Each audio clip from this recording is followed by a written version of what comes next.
മരിച്ച ഒരു ബോഡിയുടെ ഒരു അന്വേഷണമായിട്ട് ബന്ധപ്പെട്ട് വന്നതാണ് നമ്മൾ. അപ്പോൾ എന്തായാലും നമുക്ക് കറക്റ്റ് കാര്യം അറിയണമെങ്കിൽ മരിച്ച വ്യക്തിയോട് തന്നെ ചോദിച്ചാൽ അത് അറിയാൻ പറ്റുമോ. അപ്പോൾ ഇതാണ് ഇന്നലെ ട്രെയിനിൽ ചാടി ആത്മഹത്യ ചെയ്ത ആള്. പേര് ശശിയല്ലേ? പേരിലല്ല, ജീവിതത്തിലെ ശശിയായിരുന്നു. അപ്പോൾ എത്ര മണിക്കായിരുന്നു അത് സംഭവിച്ചത്? മരിച്ച സമയം ഓർക്കുന്നില്ല. എപ്പോഴും ഞാൻ റെയിൽവേ ട്രാക്കിൽ കയറി നിന്നതാണ്. അതിൽ കറക്റ്റ് സമയത്ത് ട്രെയിൻ വന്നോ? ട്രെയിൻ വരുമെന്ന് മാറി താമസിച്ചാ വന്നത്. ആ സമയത്ത് കയറി കിടന്നു.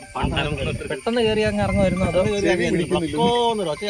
പ്ലക്കോ ട്രെയിൻ കയറി ഇറങ്ങേണ്ടി ആയിരിക്കും അല്ലേ? അപ്പൊ എന്തായാലും മരിക്കണ്ടായിരുന്നു തോന്നുന്നുണ്ടോ? അല്ല, മരിക്കേണ്ട കാര്യം ഞാൻ ഒന്നും ചെയ്തില്ല. ഞാൻ ട്രെയിനിന് മുമ്പ് തല വെച്ചെന്ന് മാത്രമേ ഉള്ളൂ. അല്ല, അവരെല്ലാം ഇന്ത്യൻ റെയിൽവേ ഏറ്റെടുത്തത്. അല്ല, അതന്നെ. അങ്ങനെ മരിക്കാൻ പോയി പിന്നെ ആൾക്കാർ ജീവിക്കാൻ പറ്റുമോ? ഇല്ല.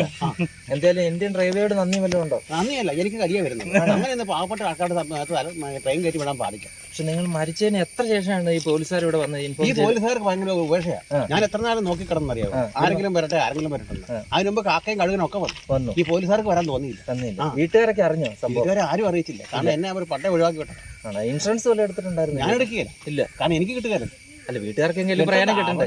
ജീവിതത്തിലെ ശശിയാന്നാ പറഞ്ഞത്. വീട്ടുകാർക്കെങ്കിലും മരിച്ചു കഴിഞ്ഞൊരു ശശിയുടെ എന്തെങ്കിലും ഒരു ഇത് കിട്ടണ്ടേ? അങ്ങനെ വേണ്ട. അങ്ങനെ വീട്ടുകാർക്ക് ഉപകാരം ചെയ്തിട്ട് എനിക്ക് ഒരു ചുക്കും കിട്ടാനില്ല. ഇല്ല, എനിക്ക് അവരെ കാണുന്നതേ കഴിയില്ല. എന്തായാലും മരിച്ച വ്യക്തിയെ തന്നെയാണ് നമുക്ക് കിട്ടിയിരിക്കുന്നത്. എന്തായാലും കേരള പോലീസിനോടും ഇന്ത്യൻ റെയിൽവേയോടും ഒരു നന്ദി സൂചകമായിട്ട് എന്താണ് പറയാനുള്ളത്? കേരള പോലീസിന് ആകപ്പാട് നന്ദിയുള്ളൂ. എന്നെ റീസിൽ പങ്കെടുപ്പിച്ചല്ലോ. ഞാനും വൈറലാകുമായിരിക്കും. വൈറലാകും തീർച്ചയായിട്ടും. എന്തായാലും മരിച്ച വ്യക്തിയാണ് ആദ്യമായിട്ടാണ് നമ്മളൊരു ഇന്റർവ്യൂക്ക് കിട്ടിയിരിക്കുന്നത്. എന്തായാലും വളരെയധികം സന്തോഷം. എന്തായാലും സന്തോഷമായില്ലേ? ഇപ്പൊ ജീവിതം അവസാനിപ്പിച്ചുകൊണ്ട് സന്തോഷമായില്ലേ? സന്തോഷമല്ല, ജീവിതം അവസാനിച്ചുകൊണ്ട് എനിക്ക് റീൽ ചെയ്യാൻ പറ്റി. അങ്ങനെ സന്തോഷം. എന്തായാലും ഇനിയൊരു ജന്മം ഉണ്ടെങ്കിൽ എന്തായിട്ട് ജനിക്കാനായി എനിക്ക് ഇതുപോലെ റീൽ ചെയ്യാൻ പറ്റില്ല. റീൽ ജീവിതമായി റീലായിരുന്നു ഉരുണ്ടു പോയാൽ മതി. എന്തായാലും അപ്പൊ എന്തായാലും നന്നായിരിക്കും.